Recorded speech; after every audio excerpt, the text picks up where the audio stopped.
Welcome to Spaceriffic Reviews, Vault Edition. I'm Kevin T. Rodriguez, film critic of themoviewizard.com and columnist for Examiner.com. My name's Marco and I wear t-shirts.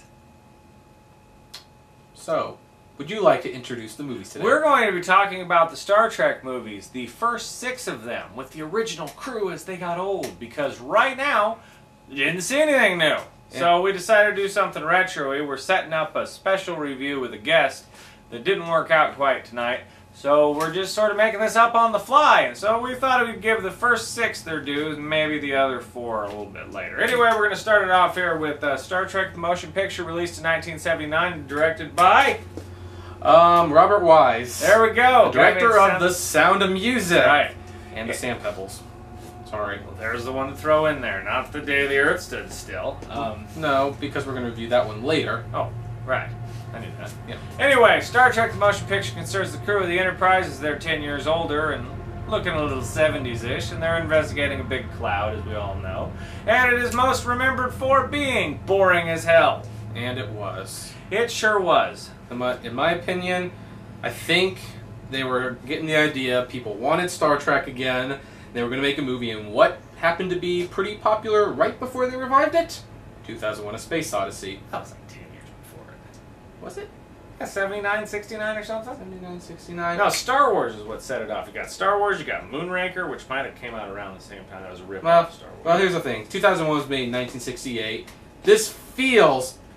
In my opinion, it feels like 2001 because it's really slow. It tries to be all mystical, and it's very strange, except Robert Wise nor Gene Roddenberry had the crazy, eccentric side of Stanley Kubrick, and it just comes up being really boring. Nothing happens. Yes. Doesn't it take like 40 minutes before they get on the ship? No, well, they're on the ship. It just takes a long time to show it. If you want to watch an actual good review of Star Trek the Motion Picture, check out SF Debris' review. I'll try to put a link if I can. I don't know how to do that. Yes, because we're in the business of promoting. Oh, I'm sorry. He did a damn good job. He's doing all of them. No, but anyway, I understand. Yeah, Star Trek the Motion Picture is slow, boring as hell, and is very pretentious and trying to be very smart. I personally give it credit in many areas. It has excellent music.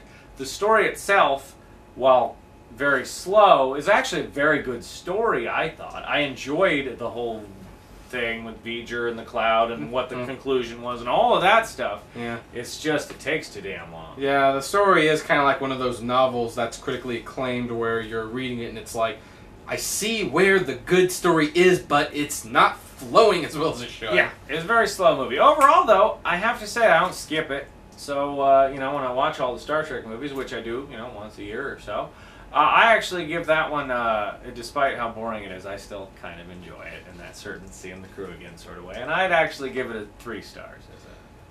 Barely. I'm going to give it 2.5, and the only reason it's not lower is because, for 2 reasons, well, maybe 3. 1, it was ambitious. 2, the music and the acting, they tried really hard. And 3, the director's cut actually makes it a little bit better. It's just barely. So, I mean, I'm going to give it the extra half star mainly for you tried to do something different. You didn't try to just make a TV episode and expand it. So. Which they actually did. There's actually a TV show. I can't remember what the name of it is. Some nerd out there knows, and if you do, put it in the thing below. But there's an actual episode of the original series of Star Trek where a computer comes on board and thinks that the crew is an infestation of the Enterprise. And this computer floats around, it's on a string, and it's an okay episode. But it's literally the same damn plot. Which is why Star Trek fans are all, like, pissy about the first movie.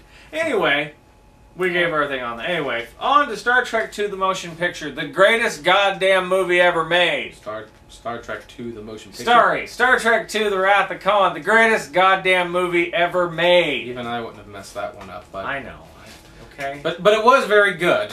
Star Trek II concerns a guy from the episode Space Seed named Khan who tries to get revenge on Kirk.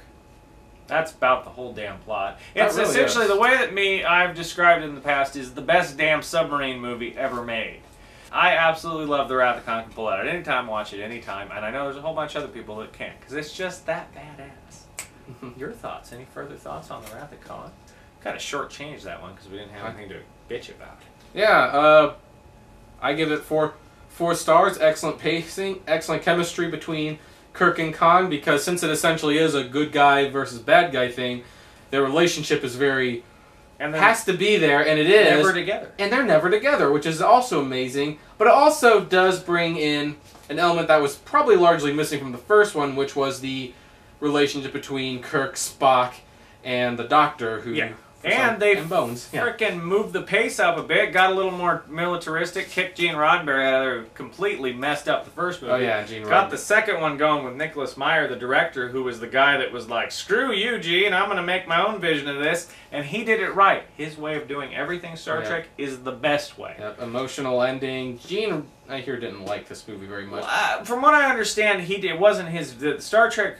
all the Star Trek movies that followed the first one were not his vision. The Next Generation was, the first two shitty seasons. He made those. What does that say about his vision? I have always said that. I do not like his vision particularly. I appreciate his vision from a distance and the way they started it out, but I think someone else needed to take over. Nicholas Meyer was the guy to do it. That guy kicked ass, made Star Trek 2 the best of all Star Trek films. I give it a solid 5 out of 5 stars. 5 out of 5. Well, I give it one of my few. 4 out of 4, although I'm tempted to give it 4.5. I'm tempted, but I'm just not going to do it.